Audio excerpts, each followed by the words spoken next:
Oke, salam jumpa teman-teman sekalian. Pada video kali ini kita akan membahas dan juga mempraktikkan penulisan kutipan, lalu footnote, ya, penggunaan footnote, lalu menggunakan apa yang disebut dengan ibid dan juga opsid. Nah, ibid dan opsid ini adanya pada footnote. Nah, lalu pada saat mana kita menggunakan ibid dan pada saat mana kita menggunakan opsid untuk footnote. Nah, di sini sudah dijelaskan di sini.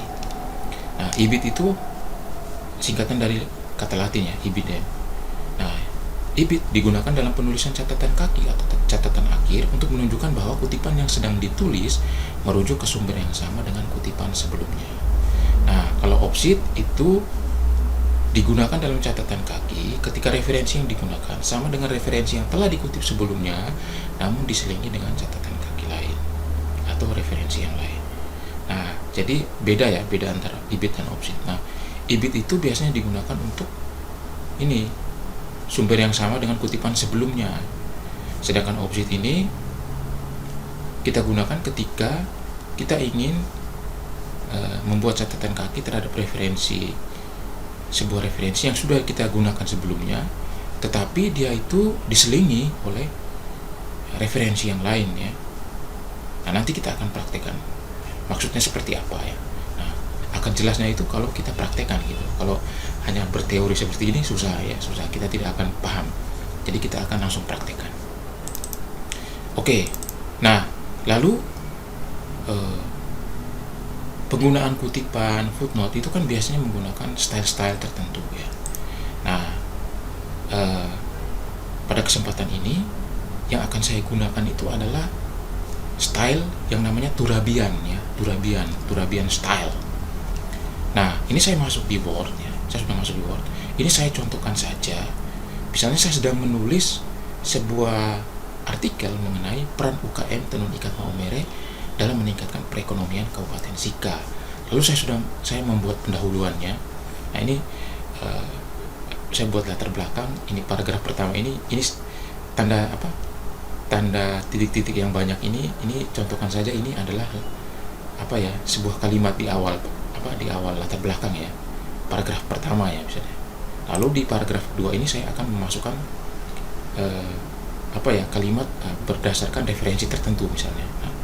Nah, di sini saya akan menggunakan Turabian style. Nah, Turabian style ini berguna sekali untuk nanti membuat kutipan, lalu kemudian footnote, dan nanti membuat ibid. Nah, membuat ibid maupun opsid, ya. Nah, jadi kita menggunakan Turabian style. Nah, bagaimana caranya kita membuat Turabian style itu? Nah, kita ke referensi di sini di Word ini. Di style ini kita ganti Turabian style. Nah, kalau misalnya teman-teman mencari di sini tidak ada Turabian style, ya, Turabian, ya, bukan Turabian. Turabian ini tidak ada. Teman-teman bisa klik saja di More Style. Nah, ini nanti teman-teman diarahkan ke ke sini, ke kotak ini. Nah, lalu teman-teman pilih saja di sini Get More Style. Nah, di Get More Style ini nanti ada teman-teman tinggal ketikkan saja, misalnya Turabian, misalnya teman-teman mencari Turabian. Nah, nanti akan muncul banyak Turabian. Teman-teman pilih yang ini Turabian 8 edition ini. Nah, ini teman-teman install saja, atau yang ini Turabian 9 teman-teman install, lalu kemudian pilih Done. Nanti setelah itu teman-teman pilih di sini Turabian style. Nah, ini. Oke, nah selanjutnya saya akan mencontohkan bagaimana membuat kutipan dan footnote, lalu ibid dan opsid. Nah, ini saya sudah buat. Contohkan saya ingin membuat artikel. Nah, saya ingin membuat artikel, lalu ini saya sudah buat paragraf pertama. Di paragraf kedua saya ingin menuliskan tentang tenun ikat itu seperti apa, tenun ikat itu apa sebenarnya. Nah, saya ingin menuliskan itu. Nah, saya ke Mendeley. Jadi referensi-referensi yang kita punya, ya, sebelum kita menuliskan di artikel, referensi-referensi yang kita punya sebaiknya sudah kita kumpulkan dan kita impor ke Mendeley. Nah, di Mendeley ini akan bermanfaat sekali pada saat kita melakukan kutipan, membuat kutipan dan juga membuat footnote, gitu ya. Nah, saya ingin di paragraf kedua ini menuliskan tentang tenun ikat itu apa sih sebenarnya. Nah, lalu saya mencari di referensi yang sudah saya kumpulkan ini. Nah, misalnya saya ambil dari sini, misalnya dari tulisan ini, peran usaha tenun ikat dalam meningkatkan perekonomian masyarakat desa, dari Da Silva, Merciana, Bully, Soge, dan seterusnya ini. Nah, saya buka saja ini. Nah, saya klik, saya buka. Saya mau kutip ini dari sini. Nah, misalnya saya cari. Nah, lalu misalnya saya mau ambil yang kalimat yang ini. Nah, ini. Nama tenun ikat itu sendiri merupakan kegiatan. Nah, ini saya ingin ambil ini. Nah, saya tidak ambil semuanya, tapi saya ambil yang ini. Tenun ikat itu sendiri merupakan kegiatan. Nah, ini saya copy saja. Saya masukkan ke sini. Nah, pasti. Nah, ini saya ganti dengan huruf besar. Tenun ikat sendiri. Nah, ini yang sendiri ini saya hilangkan. Tenun ikat. Nah, ini tenun ikat merupakan kegiatan membuat kain dengan cara memadukan benang pakan secara horizontal pada benang-benang mesin, biasanya diikat terlebih dahulu dan sudah itu dicelupkan ke pewarna alami. Nah, kalimat ini kan saya ambil dari sini kan, dari artikel ini. Maka saya akan buat kutipan berdasarkan Turbine Style tadi. Saya buat kutipan. Nah, ini saya kembali ke sini. Saya kembali ke My Library. Nah, ini saya akan ambil dari sini, dari ini, dari artikel ini. Nah, jadi saya klik saja di artikel ini, klik satu kali. Nah, lalu di sini di Word ini saya letakkan kursornya itu di belakang di akhir dari kalimat ini di sini. Lalu pilih referensi, lalu pilih insert citation. Nah, lalu pilih go to Mendeley. Lalu klik di sini di artikel yang mau kita buat kutipannya, lalu pilih cite ini, pilih cite ini. Nah, ini klik cite. Nah, selanjutnya itu dia sudah memunculkan kutipan satu di sini. Nah, lalu footnote-nya muncul di sini. Nah, footnote-nya muncul ternyata ini dari artikel ini. Jadi kode 1 ini itu diambil dari jadi ungkapan ini, kalimat ini diambil dari ini, artikel ini. Nah, sekarang kita mau buat ibit. Nah, ibit itu maksudnya bagaimana? Nah, kita kembali ke sini. Nah, ini dalam penulisan catatan akhir untuk menunjukkan bahwa kutipan yang sedang ditulis merujuk ke sumber yang sama dengan kutipan sebelumnya. Jadi merujuk pada sumber yang sama dengan kutipan yang sebelumnya. Nah, berarti dia itu kalimat itu langsung dari sumber yang sama. Sumber yang sama itu yang mana? Yang ini. Kalau dari contoh ini yang ini. Jadi kutipan yang kedua, ya. Nah, ini kan kutipan pertama. Kutipan kedua, ya. Kutipan kedua itu kita ambil dari sumber yang sama, yaitu yang ini, Merciana ini. Nah, misalnya saya buat kalimat lagi di sini, misalnya di sini saya buat kalimat tenun ikat sangat tenun ikat bagi orang, atau begini, bagi orang NTT tenun ikat sudah dilakukan sejak dahulu.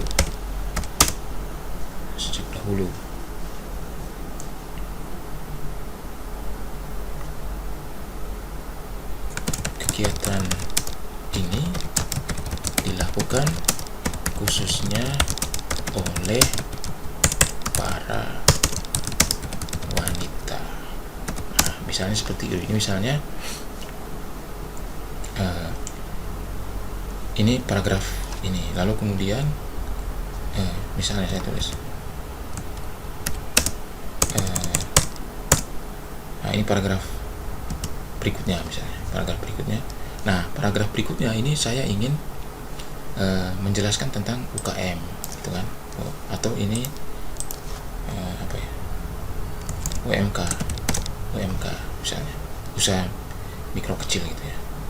Nah, saya ambil dari referensi yang sama, yaitu yang dari ini, dari Da Silva ini. Saya buka, saya ingin menjelaskan tentang UMK. Nah, ini. Nah, di sini di artikel ini dia juga menjelaskan tentang UMK. Nah, usaha kecil. Nah, ini. Nah, ini. Misalnya saya ambil ini kan. Nah, ini.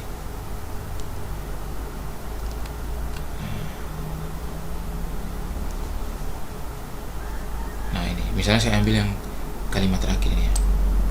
Tenun ikat sangat dibutuhkan misalnya ini. Nah, ini tenun ikat sangat dibutuhkan dalam membantu meningkatkan perekonomian masyarakat. Nah, ini misalnya saya ambil itu ya. Nah, tenun ikat dibutuhkan. Misalnya begini, misalnya saya buat parafrase ya. Saya parafrase. Jadi kali apa?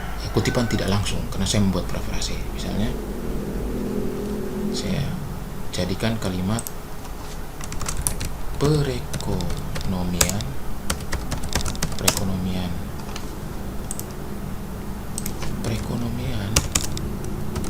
masyarakat akan meningkat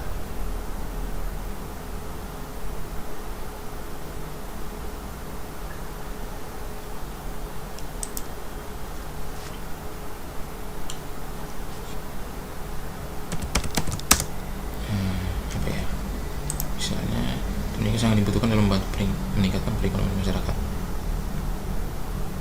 Nah,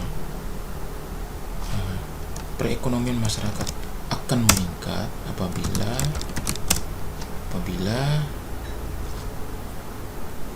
atau begini saja ya, atau terus saja, tidak usah kutipan tidak langsung saja. Misalnya tenun ikat sangat dibutuhkan untuk membantu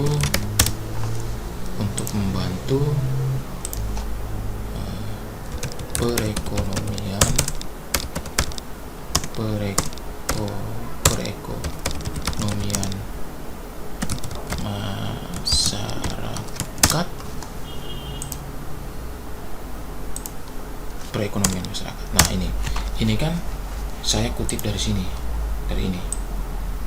Saya kutip dari sini, walaupun tidak merupakan kutipan langsung, tetapi kutipan tidak langsung kan. Nah, ini saya ambil dari referensi yang sama, yaitu yang ini.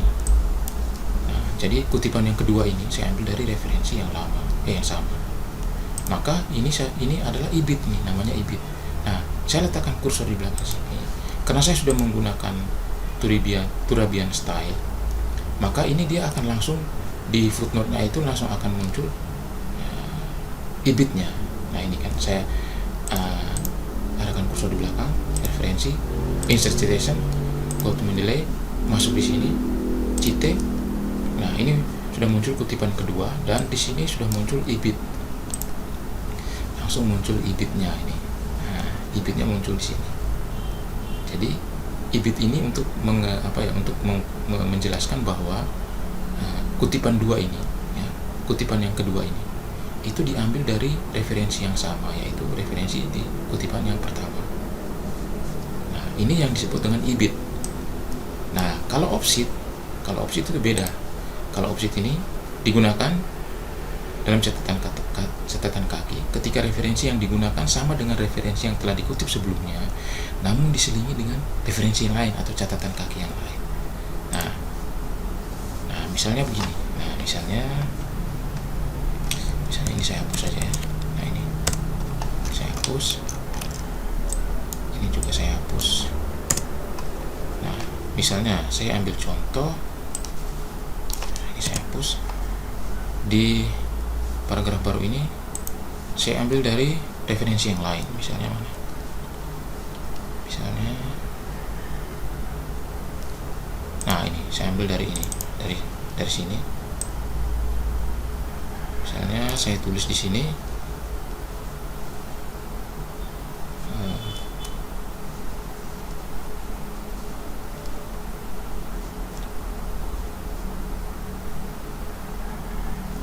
misalnya saya mau ambil ini, saya ambil kalimat ini. Nah, ini saya ambil kalimat ini, saya copy saja, kalimat ini, saya masukkan di sini. Nah, di sini perkembangan usaha mikro, kecil, dan menengah memiliki potensi yang besar untuk meningkatkan taraf hidup rakyat banyak. Hal ini ditujukan oleh keberadaan UMKM yang telah mencerminkan wujudnya kehidupan sosial. Dan ini kan saya ambil dari saya ini dulu ya. Oke, nah ini kan saya ambil dari referensi yang ini, referensi yang berbeda kan. Nah, ini dari sini, maka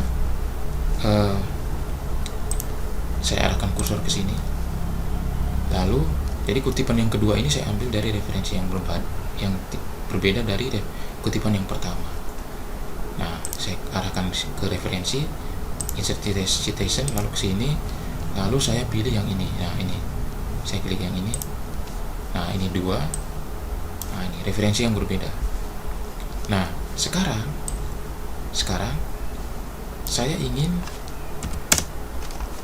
mengutip lagi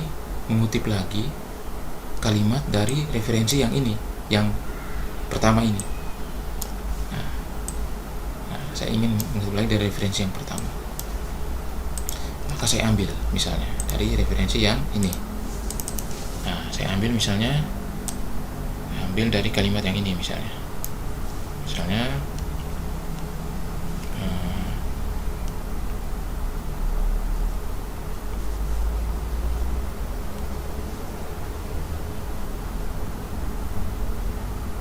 saya ambil yang ini ya. Nah, misalnya saya ambil yang ini, yang mana ini?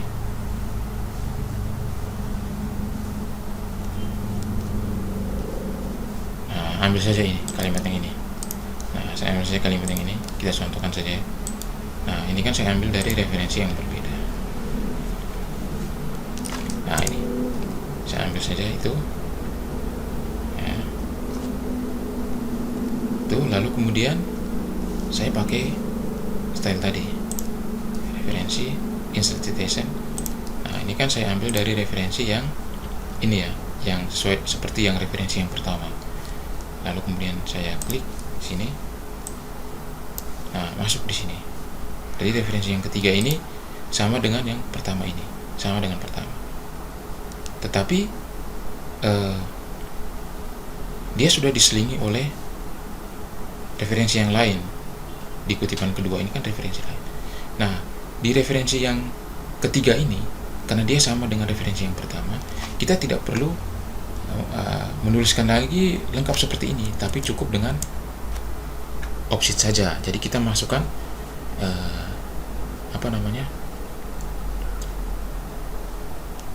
kita tulis saja ini Yasilva misalnya, Yasilva